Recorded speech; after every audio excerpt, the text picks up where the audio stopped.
বিয়স আসসালামু আলাইকুম। স্বাগত আমার ট্রাভেলস এন্ড ইনফরমেশন থেকে। আশা করি দেশ এবং বিদেশের সকল প্রবাসী ভাইয়েরা ভালো আছেন। তো মালয়েশিয়া যারা অবৈধ শ্রমিক তাদের জন্য সুখবর, তবে এটা সবার জন্য না। যারা 31শে ডিসেম্বর পর্যন্ত মালয়েশিয়া অবৈধ অভিবাসীদের একটা বিশেষ সুযোগ করে দিয়েছিল। মাত্র 500 রিঙ্গিত এবং 300 রিঙ্গিতে যারা সম্পূর্ণ বিদেশ তারা যারা অবৈধ ছিল তাদেরকে পাঠাই দেওয়ার ব্যবস্থা করছিল।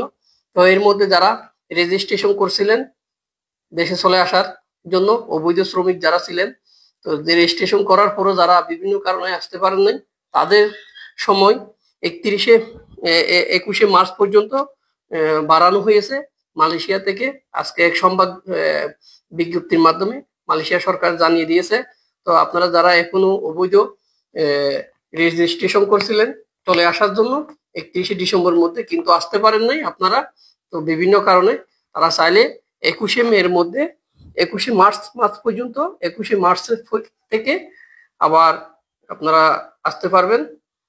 তো আপনারা ইতিমধ্যে জানেন মালয়েশিয়া সরকার নতুন করে কোনো আর বৈধ হওয়ার সুযোগ দেয় নাই যারা অবৈধ শ্রমিক। তো 21শে মার্চ পর্যন্ত যারা এখনো অবৈধ রেজিস্ট্রেশন করছেন তারা চলে আসতে পারবেন যে কোনো মুহূর্তে। তো আপনারা চিন্তা ভাবনা করেন। আর বর্তমানে মালয়েশিয়াতে প্রচুর ধরপাকড় চলতেছে, আপনারা সতর্ক থাকবেন।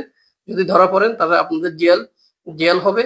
তো খুব কঠিন শাস্তি হয় আপনার মালয়েশিয়াতে, যা আপনারা জানেন। তো প্রবাসী ভাইরা আপনারা ভালো থাকবেন, সুস্থ থাকবেন, শুভকামনা আপনাদের জন্য। তো আসসালামু আলাইকুম।